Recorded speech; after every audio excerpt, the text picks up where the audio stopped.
Hello and welcome back to the She Lives Purposefully podcast. I am so thankful that you're here. I'm so excited for this episode.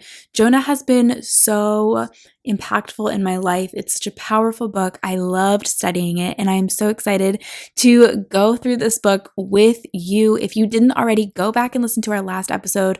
We covered the first 3 verses of Jonah and dive into, that kind of intro to the book a little bit. And now today we're studying verses 4 through 6, and I'm really stoked for it. I want to mention too, of course, that there is a digital downloadable study for the book of Jonah that is available too, and the study has more than we'll be covering on the podcast. It has an intro to the book of Jonah, like a historical intro that goes deeper into it than we went last week on the podcast. It also has a section for notes if you are somebody who likes to have something kind of visually to go through, whether it's on your phone because it's digital, iPad, or if you print it out. I know a lot of you have been printing it out and kind of writing through and taking notes in that way as well. There are prayers in there as well as we go through it. And 2, there are for every single section 1 or 2 prints that you can download, you can use as a wallpaper on your phone, share it on social media, or even print it out, frame it, put it in your house.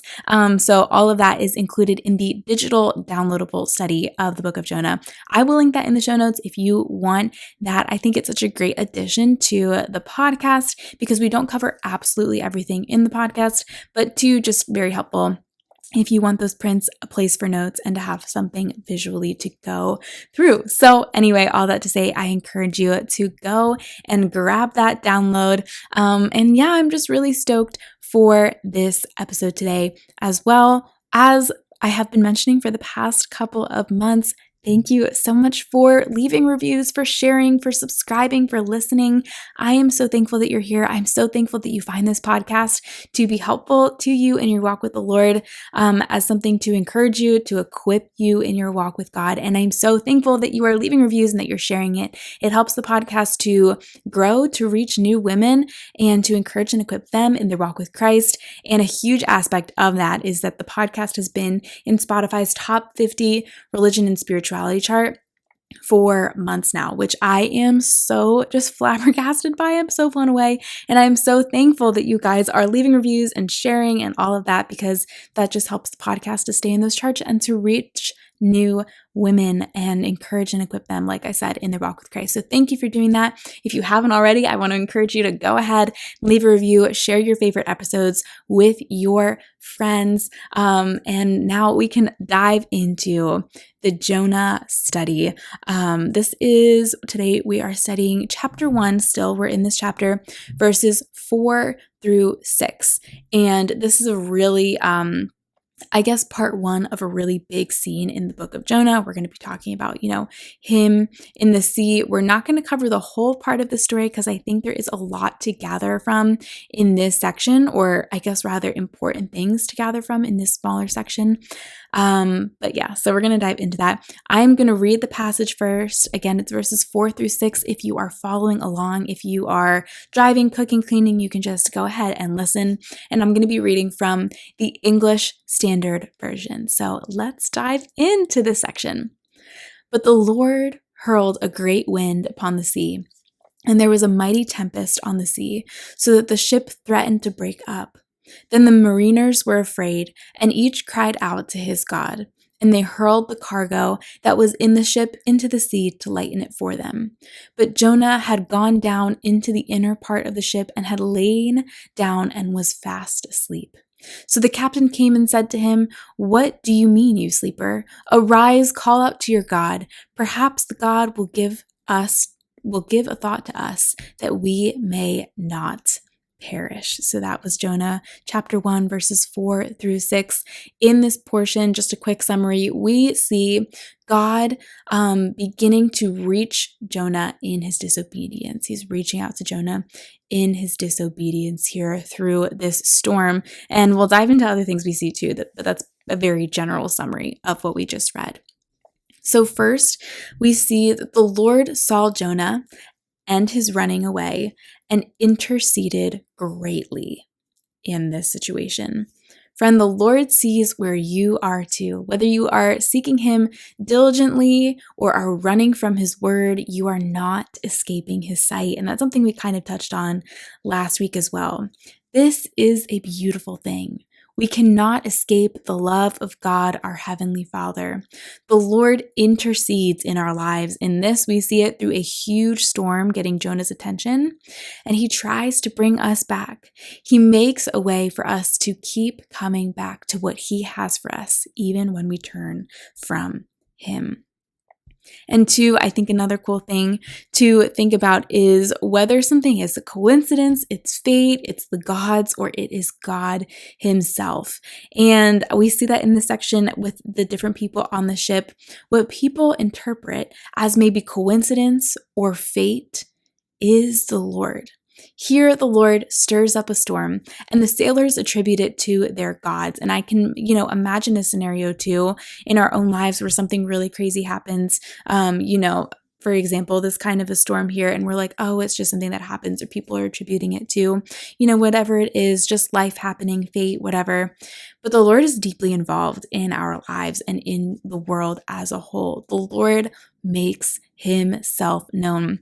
And when people attribute it to their gods, to the things that they're worshiping, the Lord makes Himself known, and He will. We'll see that in next week more in detail. One big thing that I want to talk about from this section that I think we can really take in a lesson from in our own lives is the topic of our testimony. The one person who knows the true God on this ship, Jonah, isn't seeking Him. Everybody else is seeking their own gods, but the one person who knows the true God on this ship is not seeking Him, isn't asking for help, is actually running away, and actually is going to sleep. He's even disregarding not only the chaos happening, but specifically the chaos that he has caused. Believer, let's be fervent seekers and obeyers of our God, knowing that He is the one true God.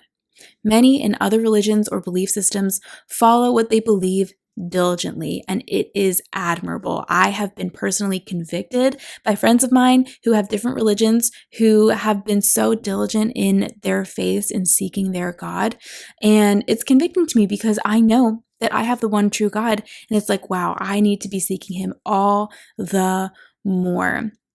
And so often, I think as Christians, we actually can be on the flip side. We can be so complacent. And we see that here with Jonah, disregarding the chaos he's called, going to sleep, not seeking his one true God when everybody else is diligently seeking theirs for help. Let's not live out this irony that we see here, being the ones with the answers to calamity, to hardship, to being the ones who can actually reach out to the true and living God for help and not actually doing anything. Another note from this verse in regards to our testimony that I think is important is to not let our unrepentant hearts affect other people.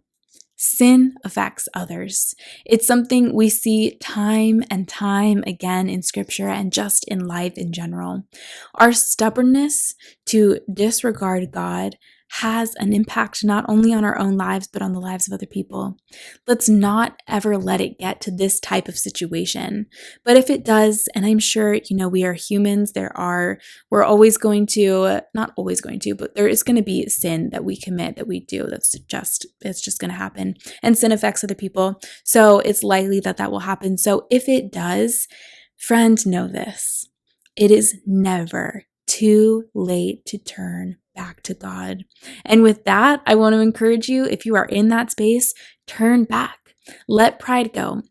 And know that your actions do affect others. So your sin does affect people, yes, but your turning back to God will affect people too. Turn back to the Lord. Know that it's never too late. Here, again, we see Jonah fleeing, running in the opposite direction of what God has called for him. And God diligently pursuing Jonah.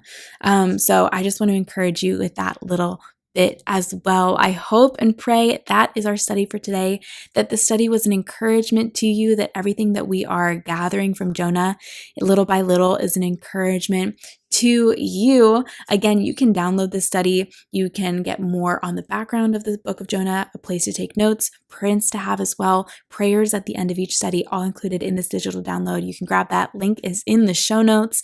And if you like this podcast, be sure to leave a review. Again, leaving a review helps this podcast to grow so much, to reach new women, to encourage and equip them in their walk with Christ, to stay in that top 50 Spotify chart for religion and spirituality. I feel like that's a mouthful, but share this, leave a review, and don't miss, oh my gosh, you guys, do not miss this upcoming Thursday's episode. This is probably one of the most powerful conversations ever with my new friend, Gracia. She is a Christian missionary who was in the Philippines, who was held hostage for over a year by terrorists. And she was ultimately rescued. She lost her husband in the midst of that. And she has basically been on every news platform. And I'm so honored that she's sharing not only her story with us, but also what God has taught her through that experience and afterwards as well. That is this Thursday. It is going to be, I just already know, a top listened to episode, a top shared episode. It's going to be so powerful. I could not stop talking about it with my family after I had this conversation, and I'm so excited to finally get to share it with you. We recorded it about a month ago, and I'm just giddy that it's finally airing. So don't miss that episode. Leave a review, share this podcast with your friends. I love you, friends. Live purposefully and have a fantastic rest of your day.